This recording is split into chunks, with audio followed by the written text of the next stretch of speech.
नमस्कार, times of Swaraj में आप सबों का स्वागत है। मैं हूं संतोष सिंह और आज हम टाइम्स ऑफ स्वराज में बात कर रहे हैं कि पूरे लालू परिवार की मुश्किलें बढ़ गई है और चंद दिनों के अंदर लालू परिवार के अधिकांश सदस्य सलाखों के अंदर अगर दिखें तो कोई बड़ी बात नहीं होगी, क्योंकि अमित कात्याल की गिरफ्तारी के बाद पूछताछ के दौरान उन्होंने जो साक्ष्य सीबीआई और ईडी को दिया है, वो साक्ष्य कहीं न कहीं लालू या परिवार के लिए मुश्किलें बढ़ा सकती हैं।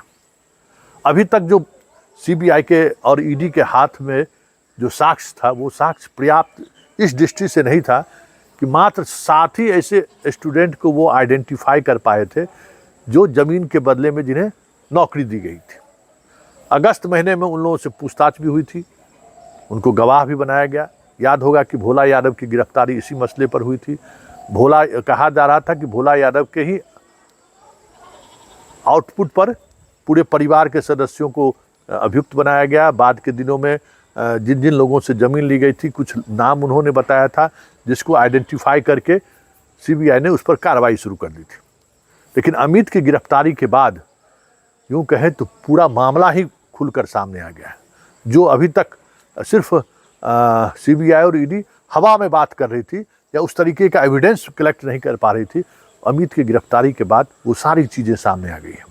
कहा यह जा रहा है कि अमित ने 300 से अधिक ऐसे रेल कर्मियों की सूची दी है जिन्होंने नौकरी देने के बदले लालू परिवार को किसी न किसी रूप में सहयोग किया है, ज़मीन देने के लिए भी और पैसे के माध्यम से। तो पहली सूची 7 लोगों की थी। 72 घंटे पहले अमित के बयान से जो जानकारी मिली, उसके आधार पर 11 लोगों को जारी की गई थी और आज 127 लोगों की सूची और जारी की गई है, जो सारे के सारे हाजीपुर रेल मंडल में बिहार के विभिन्न स्टेशनों पर तैनात है। ये सारे के सारे इन लोगों की जो नियुक्ति हुई थी, चतुर्थ वर्गीय कर्मचारी के रूप में हुई थी। और कहा यह जा रहा है कि इन तमाम नियुक्ति के बदले लालू यादव ने पटना और आसपास के इलाके में ज़मीन उन्होंने ली है। और ये ज़मीन जो बाद में अमित के माध्यम से ज़मीन अमित ने लिया के रजिस्ट्री हुई थी, अमित के माध्यम से वो सारा ज़मीन लालू परिवार में इक्वल डिस्ट्रीब्यूट हुआ था।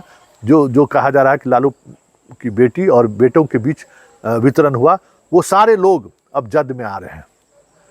लेकिन बड़ा सवाल ये है कि इन सब के पीछे अगर कॉन्स्पिरेसी की बात हो तो लालू परिवार के तमाम ऐसे सदस्य जिनको अभियुक्त बनाया गया है और जिन पर कार्रवाई की रणनीति तैयार की जा रही है, वो सारे के सारे उस वक्त नाबालिग थे। और नाबालिग बच्चों को लेकर अगर पिता कोई गलत तरीके से ही सही संपत्ति अर्जित करता है तो क्या उस पर कार्रवाई हो सकती है? क्या बड़ा सवाल यही है। उन सवालों को लेकर हमें लगता है कि सुप्रीम कोर्ट तक मसला जाना ही जाना है।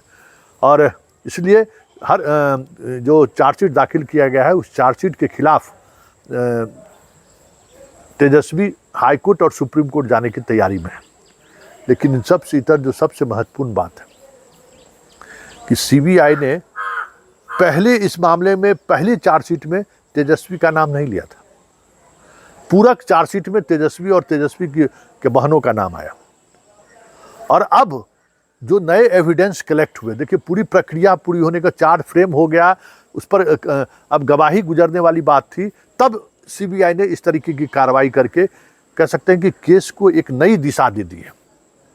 जो मामला पूरी तौर पर हाइपोथेटिकल के होते होते मध्यबुद्ध वाला बात हो गया था कि हाँ इन्होंने ज़मीन दिया, ज़मीन के बदले में नौकरी दिया, ये ज़मीन इस अमित के माध्यम से ट्रांसफ़र हुआ। लेकिन अमित की गिरफ्तारी के बाद अमित ने जो एविडेंस मुहैया करा है, उससे कहीं न कहीं पूरे परिवार के लोगों की मुश्किलें बढ़ गई हैं कि कैसे ये पूरा खेल हुआ है।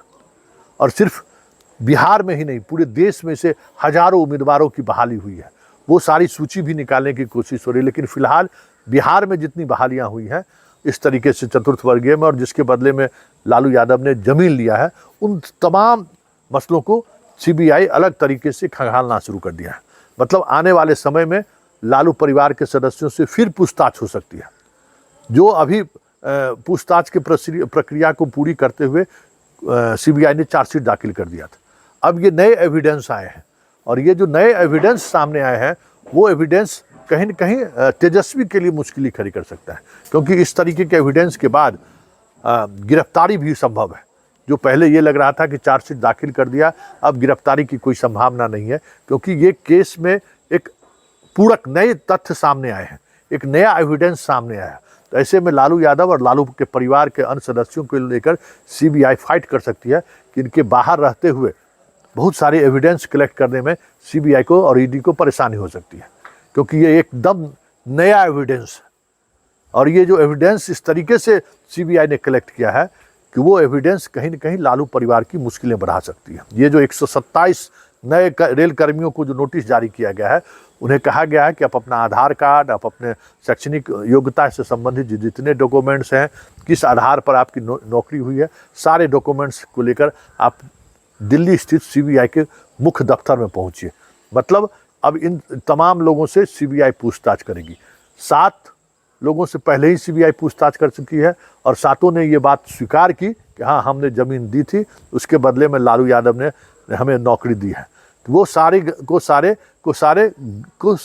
सारे सरकारी गवाह बनाने की बात चल रही है। और अब जो 127 नए लोग आए हैं, 11 लोग पहले थे, तो ये सारे लोगों के सामने आने के बाद हमें लगता है कि आने वाले समय में किसी भी दिन लालू और लालू परिवार से फिर से पूछताछ हो सकती है, और उस पूछताछ के दौरान गिरफ्तारी हो जाए तो कोई बड़ी बात नहीं होगी। मतलब 2024 से पहले जिस तरीके का माहौल और जिस तरीके से की घेराबंदी मोदी चाह रहे हैं, बिहार ठीक उसी दिशा की तरफ बढ़ रहा है।